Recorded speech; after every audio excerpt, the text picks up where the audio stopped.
మీలాంటి ఎంతో మంది బాధితులు ఉన్నారు, వారికి ధైర్యం చెప్పడానికి ఇక్కడ నుంచి మేము కూడా స్ట్రైట్ గా గవర్నర్ గారి దగ్గరికి పోతున్నాము.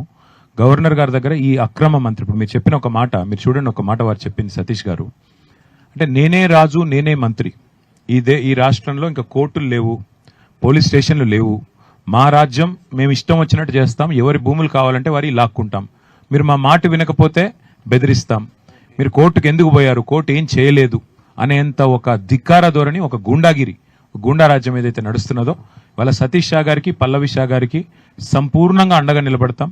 आप जो हिम्मत आपने जो दिखाई, मैं आपको बधाई देता हूं सर, क्योंकि कोई और आदमी तो डर जाता था और उनको जमीन अपना दे देता, और कोई आम कोई नागरिक है जिसके पास कोई उसको मतलब उसको समझ अगर नहीं है कोर्ट की या व्यवस्था की, तो कब का दे चुका होता. इसीलिए मैं आपको बधाई देता हूं, पल्लवी मैडम को भी, और हम लोग आपके साथ रहेंगे. और इतने लोगों को हम इसीलिए यहाँ पे लाए क्योंकि आपका जमीन पे फिर वो कदम रखने की हिम्मत ना करे, आगे भी ना आए, और आपके साथ हम खड़े रहेंगे. ఇంకొక మాట ఏమంటే వారు చెప్పింది ఇవాళ మీరు అర్థం చేసుకోవాల్సింది, ఈ పొంగులేటి శ్రీనివాస్ రెడ్డి గారి వ్యవహారం, రేవంత్ రెడ్డి గారి వ్యవహారం ఈ ఒక్క భూమితో ఆగలేదు. మేము అందుకే సభా సంఘం ఏమని అడిగింది కూడా, మేము అక్రమ మైనింగ్ ఒకటి కాదు, మేము చెప్పింది మచ్చుకొకటి, ఇట్లా వందల క్రషర్లు ఇవాళ ఈ రాఘవ, ఇంకా నియోజన్, ఇంకా ఇతర పేర్లతో రేవంత్ రెడ్డి గారి సోదరులు, అట్లాగే వారి మంత్రులు, వారి కాంగ్రెస్ పార్టీ నాయకులు వందల క్రషర్లు ఇట్లా అక్రమంగా నడుపుతా ఉన్నారు. అందుకే సభా సంఘం ఏమని అడిగాం. అట్లాగే ఈ 1 కోటి ఎకరాల నిషేధిత భూముల విషయంలో కూడా ఎట్లా అధికార యంత్రాంగాన్ని అడ్డం పెట్టుకొని కోర్టు తీర్పులను కూడా కాలరాస్తూ, కోర్టు ఇచ్చిన తీర్పులను కూడా ఇవాళ ఖతం చేస్తూ వ్యవహారం చేస్తున్నారు. ఇవన్నీ కూడా గవర్నర్ గారి దృష్టికి తీసుకొని పోతాము, ప్రజల దృష్టికి కూడా తీసుకొని పోతాము.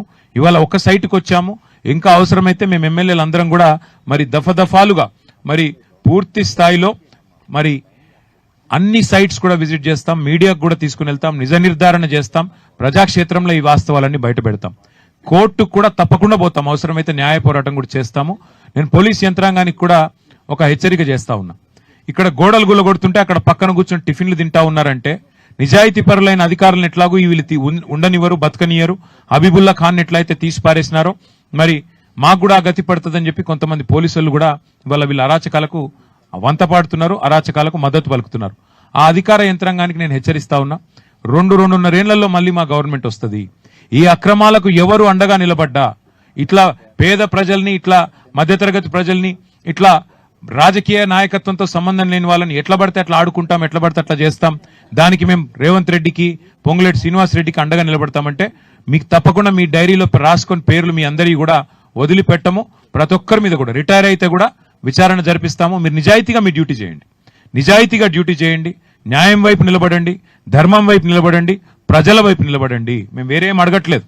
కానీ మీరు ఇట్లా అక్రమాలకు, వారు చేస్తున్న దుర్మార్గాలకు అండగా నిలబడితే మాత్రం తప్పకుండా మీకు కూడా ఊచలు లెక్క పెట్టే రోజు వస్తుందనే మాట కూడా తెలియజేస్తూ, మీడియాతో కూడా మా రిక్వెస్ట్, దయచేసి మీరందరూ కూడా వేరే బాధితులు కూడా దయచేసి నేను విజ్ఞప్తి చేస్తా ఉన్నా, ఇట్లా వీరు చేస్తున్న అరాచకాలకు కొంతమంది భయపడుతున్నారు, కొంతమంది వచ్చి లోపల చెప్పుకుంటున్నారు.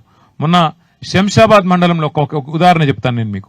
నవాబుల కాలం నుంచి వాళ్ళ దగ్గర 500 ఎకరాలు జాగుండే, అమ్ముకుంటూ పోతే ఇప్పుడు మిగిలింది 250 ఎకరాలు. వాళ్ళు వచ్చారు మొన్న నా దగ్గరికి, వచ్చి చూపెట్టారు, సార్ ఇది మా దగ్గర, మాకు స్వాతంత్రం వచ్చినట్టు నుంచి నిజాం కాలం నుంచి మా దగ్గర ఉంది, మొన్న నిషేధితుల జాబితాలో పెట్టినారు, మాకు రెవెన్యూ మంత్రి గారి ఆఫీస్ నుంచి ఫోన్ వచ్చింది, ఏందయ్యా అంటే రెవెన్యూ మంత్రి గారు బెదిరిస్తున్నారు సార్, ఎకరానికి 2 కోట్ల రూపాయలు డబ్బులన్నా ఇవ్వాలంట, 250 ఎకరాలకి అంటే 500 కోట్లు ఇవ్వాలంట, లేదంటే జాగానన్నా రాసియాలన్నట సార్, ఒక 100 ఎకరాలు జాగా రాసియాలన్నట, ఇది ఏం అన్యాయం సార్, ఏం అరాచకం సార్ అని చెప్పి వారు చెప్పారు.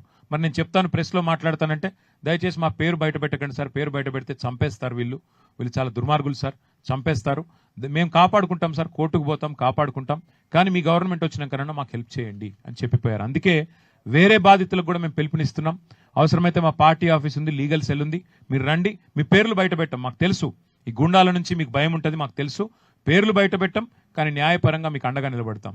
ఎవరైనా పేరు బయట పెట్టండి మాకేం కాదు అంటే తప్పకుండా వారికి అండగా నిలబెడతాం. అట్లాగే 1 కోటి ఎకరాలు నిషేధిత జాబితాలో పెట్టి వీళ్ళు చేస్తున్న అరాచకాల్ని మాత్రం వదిలిపెట్టం. తప్పకుండా మా పార్టీ శాసనసభాపక్షం మొత్తం ఎంబడ ఉంటుంది.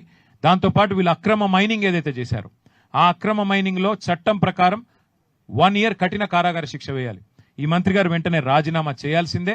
ఖచ్చితంగా ఈ ప్రభుత్వం సిబిసిఐడి అని చెప్పి మంత్రిని కాపాడే ప్రయత్నం చేస్తున్నది. నిన్న మా నాయకుడు కౌశిక్ రెడ్డి గారిని మా సోదరుడు ఏం అనలేదు నిజానికి. ఆయన కేవలం అడిగింది ఒకటి, ఏ పార్టీ నీది అని అడిగిండు మాట్లాడుతుంటే. ఆయనను కూడా నిన్న దాడి చేసే ప్రయత్నం చేస్తా ఉన్నారు. తప్పకుండా నేను మళ్ళీ ఒకసారి చెప్తా ఉన్నా, మా ఎన్ని రకాల మీరు డైవర్షన్ టాక్టిక్లు ప్లే చేసినా మిమ్మల్ని వదిలిపెట్టాం.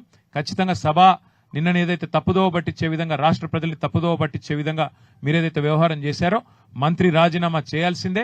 అట్లయితేనే సిబిసిఐడి నిష్పక్షపాతంగా పనిచేయగలుగుతుంది, లేకపోతే చేయలేదు. సభా సంఘం వేయండి, మీరు తప్పు చేయకపోతే భయపడకండి. ఆ మంత్రి గారిని అవసరమైతే బర్తరఫ్ చేయాలని చెప్పి మేము ఇప్పుడు గవర్నర్ గారిని కలుస్తాము. భూ కుంభకోణాలు బయట పెడతాము, మైనింగ్ కుంభకోణాలు కూడా బయట పెడతాం. అందరూ ముందుకు రావాలని చెప్పి విజ్ఞప్తి చేస్తూ, మీరు దయచేసి మీడియాతో ఒక రిక్వెస్ట్, మా గౌరవ శాసన మండలి సభ్యులు శ్రవణ్ గారు, మా కార్తిక్ రెడ్డి గారు, ఇంకా కొంతమంది మిత్రులు ఇక్కడే ఉంటారు. కూలిన కంపౌండ్ వాల్, వీళ్ళు కూలగొట్టిన కంపౌండ్ వాల్, కూలింది కాదు, గూండాలు వచ్చి కూలగొట్టిన కంపౌండ్ వాళ్ళు, కట్ చేసిన ఎలక్ట్రిసిటీ కనెక్షన్, గోశాల ఏదైతే కూలగొట్టారో అవన్నీ మిత్రులు చూపెడతారు. కెమెరాల్లో దయచేసి అవన్నీ మీరు చూపెట్టండి అని చెప్పి కూడా కోరుతూ, మమ్మల్ని గవర్నర్ గారి దగ్గరికి వెళ్ళేందుకు అనుమతి ఇవ్వాలని కోరుతూ, मैं सतीश शाह जी का और पल्लवी शाह जी का फिर एक बार मैं हार्दिक धन्यवाद मैं देता हूं. बहुत बहुत थैंक यू सर.